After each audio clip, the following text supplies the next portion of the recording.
कुरुक्षेत्र के मैदान पर सूरज चमक रहा था। यह वही मैदान था जहां कई युद्ध लड़े गए थे और आज भी यह भूमि वीरता और बलिदान की गाथाओं से गूंज रही थी। एक युवा राजा सुदास मजबूती से खड़ा था। उसकी आंखों में दृढ़ता और साहस की चमक थी, जो उसके नेतृत्व की शक्ति को दर्शाती थी। उसने अपनी भूमि, भारत का राज्य, अपनी विरासत का जायजा लिया। यह भूमि उसकी पहचान थी और वह इसे एक महान साम्राज्य में बदलने के लिए प्रतिबद्ध था। उसके शासन में भारत फला फूला, उसकी प्रजा समृद्ध हुई, उसकी सेनाएं मजबूत हुईं। हर कोने में खुशहाली और शांति का माहौल था। सुदास ने अपने राज्य को एक स्वर्णिम युग में प्रवेश कराया। भारत एकजुट और शक्तिशाली होगा, हम उसके केंद्र में होंगे। यह केवल एक सपना नहीं था, बल्कि एक स्पष्ट दृष्टि थी, जिसे सुदास ने अपने दिल में संजोया था। सुदास एक धर्मी और बहादुर राजा अपनी प्रजा का प्रिय था। उसकी न्यायप्रियता और वीरता ने उसे लोगों के दिलों में एक विशेष स्थान दिलाया था। वह एक संयुक्त और शक्तिशाली आर्यावर्त का सपना देखता था, जिसके केंद्र में भारत हो।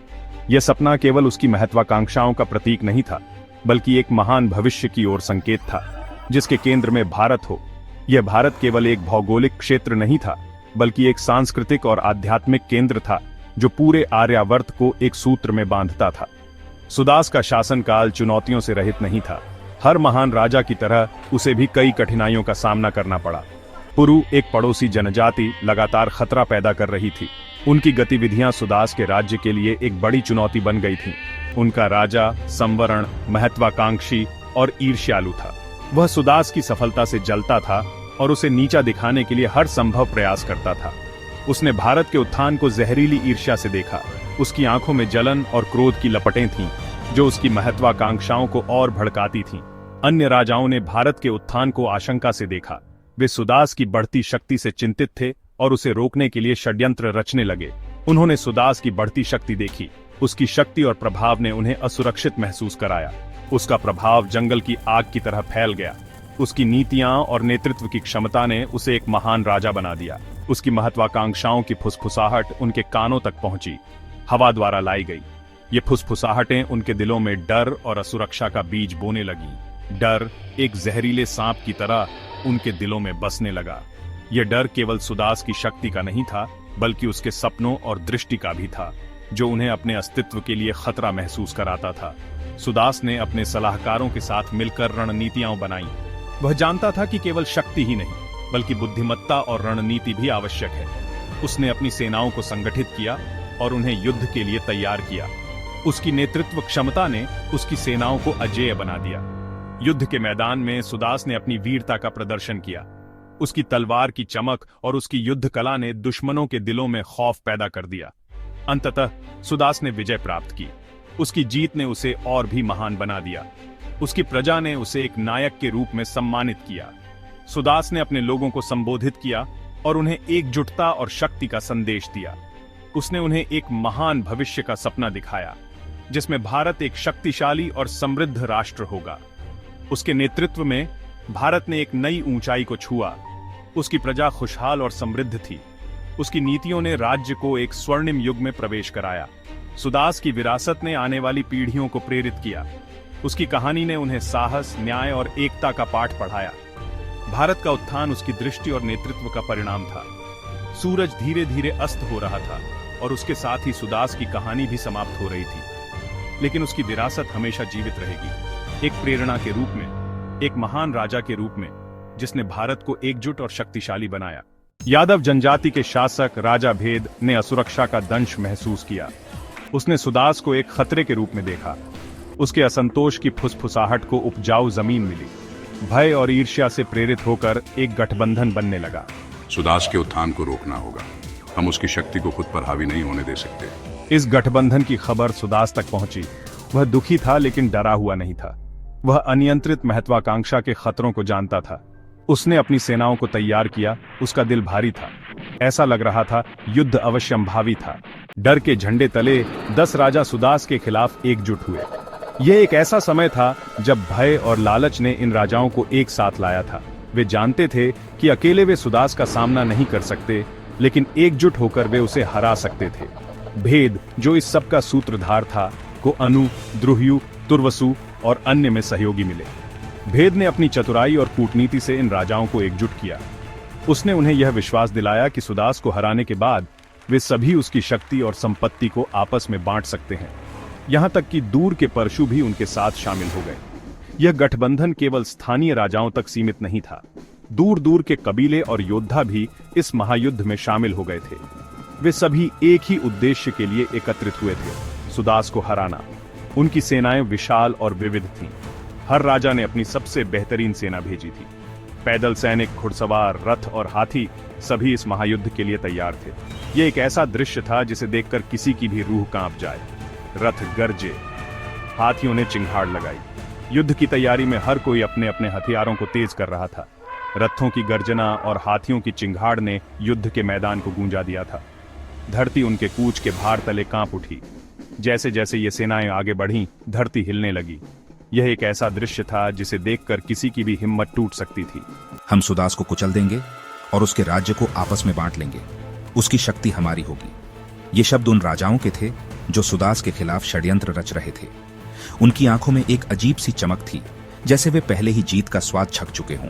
10 राजाओं ने सुदास को कुचलने और उसके राज्य को आपस में बांटने की कसम खाई। यह कसम उनके बीच एक अटूट बंधन बन गई। वे जानते थे कि इस युद्ध में उनकी जीत ही उनकी एकता को साबित करेगी। उनके दिल लालच और ईर्ष्या से काले थे। हर राजा के मन में सुदास की शक्ति और संपत्ति को पाने की लालसा थी। वे सभी जानते थे कि इस युद्ध में जीत ही उन्हें वह सब कुछ दिला सकती है जो वे चाहते थे। वे उस शक्ति के प्यासे थे जो सुदास के पास थी। सुदास की शक्ति और प्रभाव ने उन्हें हमेशा से ही आकर्षित किया था। अब वे उसे हराकर उसकी जगह लेना चाहते थे। यह युद्ध केवल सत्ता के लिए नहीं, बल्कि उनके अस्तित्व के लिए भी था। योद्धा युद्ध की तैयारी में जुट गए। वे अपने हथियारों को तेज कर रहे थे और अपने कवच पहन रहे थे।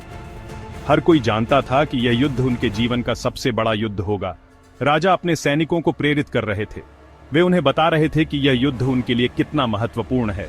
सैनिकों की चीखें और जयकारे गूंज रहे थे। हर कोई इस युद्ध में अपनी पूरी ताकत लगाने के लिए तैयार था। युद्ध का मैदान तैयार था। सूर्यास्त के समय दोनों सेनाएं एक दूसरे के सामने खड़ी थीं। यह एक ऐसा क्षण था जब समय भी थमसा गया था। हर कोई जानता था कि अगली सुबह क्या होने वाला है। योद्धाओं के चेहरे पर दृढ़ता थी। वे अपने हथियारों को कसकर पकड़े हुए थे। हर कोई जानता था कि यह युद्ध उनके जीवन और मृत्यु का सवाल है। वे सभी सुदास को हराने के लिए तैयार थे। 10 राजा एक साथ खड़े थे। उनके चेहरे पर दृढ़ता और आत्मविश्वास था। वे जानते थे कि यह युद्ध उनके लिए कितना महत्वपूर्ण है। वे सभी सुदास को हराने के लिए तैयार थे। सुदास अपने दुश्मनों की विशाल संख्या से विचलित हुए बिना अपनी सेनाओं को एकत्रित किया। उसने परुष्णी नदी के तट को अपने युद्ध क्षेत्र के रूप में चुना। यहीं पर भारत का भाग्य तय होना था। वह उस भूमि को अपनी हथेली की तरह जानता था। उसने अपने फायदे के लिए इलाके का उपयोग करते हुए चालाक रणनीतियां बनाई। हम आपके साथ खड़े रहेंगे मेरे राजा। साथ मिलकर हम भारत की रक्षा करेंगे। उसके सेनापति वशिष्ठ और विश्वामित्र उसके साथ खड़े थे। उनकी वफादारी अविचल थी। हवा प्रत्याशा से गूंज रही थी। युद्ध का दिन आ गया। सूरज लुभावने दृश्य और आसन्न नरसंहार पर उदित हुआ। हवा दोनों सेनाओं के युद्धनाद से गूंज उठी। आकाश से तीरों की बारिश हुई, सूरज को काला कर दिया। रथ आपस में टकराए। उनके धातु के पहिए चिंगारियां उगल रहे थे। गिरे हुए योद्धाओं के खून से धरती लाल हो गई। किंग सुदास 10 राजाओं ने उग्रता से हमला किया। उनकी सेनाएं टिड्डियों की तरह झुंड में आ रही थी, लेकिन हमारी सेनाएं दृढ़ रहीं। हमले की लहर के बाद लहर को पीछे धकेलती रहीं। सुदास, एक शानदार रणनीतिकार, ने अपने दुश्मनों की चालों का अनुमान लगाया। उसने तेज रथों की एक टुकड़ी का नेतृत्व किया। उनकी सफों को तोड़ते हुए उसने उनकी सेनाओं को विभाजित कर दिया। उनकी संख्या को उनके खिलाफ कर दिया। उसके धनुर्धारियों ने तीरों की घातक बारिश की, जिससे दुश्मन की रैंकों का सफाया हो गया। युद्ध का रुख बदलने लगा। 10 राजा, उनकी योजनाएं विफल हो गईं। बहादुरी से लड़े, लेकिन निराशाजनक रूप से। भेद गिर गया, एक तीर से छेदा हुआ। शेष राजा, उनका मनोबल टूट गया, युद्ध के मैदान से भाग गए। परुष्णी, जो कभी एक प्राचीन नदी थी, हजारों लोगों के खून से लाल हो गई। जीत सुदास की हुई, लेकिन भारी कीमत पर। युद्ध का मैदान युद्ध की कीमत का एक गंभीर प्रमाण था। सुदास हालांकि विजयी हुआ, आनंदित नहीं हुआ। उसने इतने सारे बहादुर योद्धाओं के नुकसान पर शोक व्यक्त किया, अपने और अपने दुश्मनों दोनों के। उसने मृतकों का उचित दाह संस्कार करने का आदेश दिया, दोस्त और दुश्मन दोनों का। उसने जीत में उदारता दिखाई, पराजित राजाओं को अपने राज्यों में लौटने की अनुमति दी। वह जानता था कि असली ताकत अधीनता में नहीं बल्कि एकता में है। उसे उम्मीद थी कि यह लड़ाई एक सबक के रूप में काम करेगी। दशराज्य युद्ध, 10 राजाओं का युद्ध, सिर्फ एक युद्ध से कहीं अधिक था। ये एक ऐसा संघर्ष था जिसने न केवल सेनाओं को बल्कि सभ्यताओं को भी बदल दिया। यह भारतीय इतिहास में एक महत्वपूर्ण मोड़ था। इस युद्ध ने आर्यावर्त के राजनीतिक और सांस्कृतिक परिदृश्य को हमेशा के लिए बदल दिया। इसने आर्यावर्त में प्रमुख शक्ति के रूप में भरत जनजाति के उदय को चिह्नित किया। भरत जनजाति की विजय ने उन्हें पूरे क्षेत्र में एक प्रमुख शक्ति बना दिया। इस जीत ने सुदास को चक्रवर्ती सम्राट के रूप में स्थापित किया। सुदास की यह विजय केवल एक सैन्य जीत नहीं थी, बल्कि यह उनके नेतृत्व और रणनीतिक कौशल का भी प्रमाण थी। लेकिन इससे भी महत्वपूर्ण बात यह है कि यह एकता, साहस और धार्मिक नेतृत्व की शक्ति का प्रमाण था। इस युद्ध ने दिखाया कि जब लोग एकजुट होते हैं और अपने धर्म और संस्कृति के प्रति समर्पित होते हैं, तो वे किसी भी चुनौती का सामना कर सकते हैं। सुदास और परुष्णी पर युद्ध की विरासत आने वाली पीढ़ियों को प्रेरित करती रही। यह युद्ध केवल एक ऐतिहासिक घटना नहीं थी, बल्कि यह एक प्रेरणा स्रोत भी था, जिसने आने वाली पीढ़ियों को साहस और एकता का महत्व सिखाया। इसने उन्हें याद दिलाया कि सबसे अंधेरे समय में भी साहस और धार्मिकता की हमेशा जीत होगी। यह युद्ध एक प्रतीक बन गया, जो यह दर्शाता है कि कठिनाइयों के बावजूद सच्चाई और न्याय की हमेशा जीत होती है। दशराज्य युद्ध के बाद भारतीय उपमहाद्वीप में कई सामाजिक और सांस्कृतिक परिवर्तन हुए। इस युद्ध ने न केवल राजनीतिक परिदृश्य को बदला, बल्कि यह भी दिखाया कि कैसे एकता और साहस के माध्यम से बड़ी चुनौतियों का सामना किया जा सकता है। इस युद्ध के बारे में कई प्राचीन ग्रंथों और विद्वानों ने लिखा है। उन्होंने इस युद्ध को एक महत्वपूर्ण घटना के रूप में वर्णित किया है, जिसने भारतीय इतिहास की दिशा को बदल दिया।